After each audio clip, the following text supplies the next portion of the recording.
How has fashion, and actually the retail of fashion, changed over the last 5 years? The pace of change has really increased, and so much of it is due to digital disruption. It's much more direct to consumer. The awareness around fashion as a business has increased among the consumers, but also with government.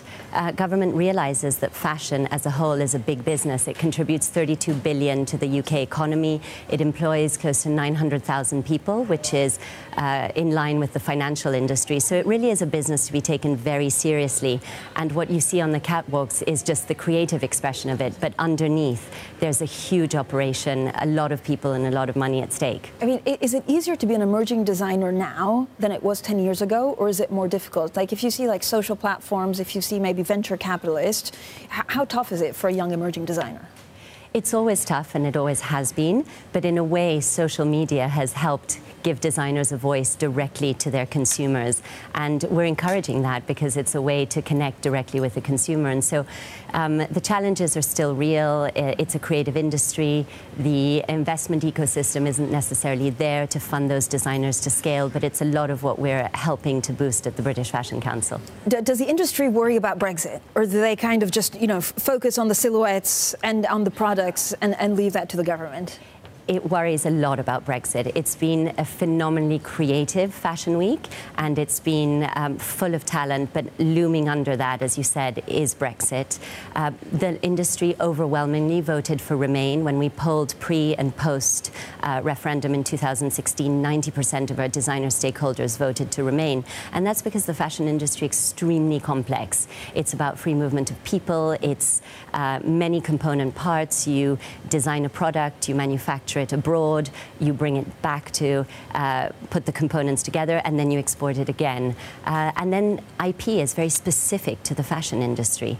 And so all of these aspects are at stake with the prospect of a no-deal situation. So 32 billion, is the government giving you any assurances of actually how they would deal with this? I don't know whether you're seeing it in the numbers or whether you have numbers. If you're at wholesale, why would you buy from a British designer now when you don't know where the level of pound is in 6 months or the level of tariffs if there were to be new tariffs?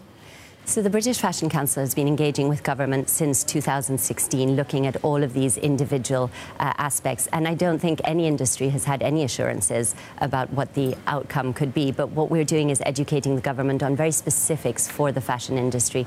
For example, skills shortages. If you think about what it takes to manufacture goods, it's estimated, UKFT says that there are about 12,000 manufacturing roles, of which 70% are from Europe. So the uncertainty is almost what's worst for the industry. It's an industry that relies on a relatively long lead time.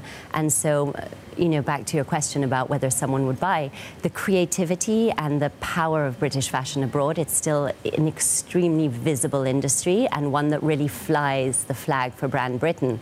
But how long can that support sort of negative economic headwinds?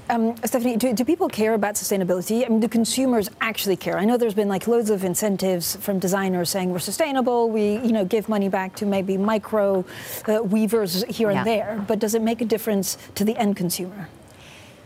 I think it's changed. It's really been gaining momentum. Again, the British Fashion Council pushed the envelope, engaged with sustainability experts in 2006, and then founded Positive Fashion in 2013.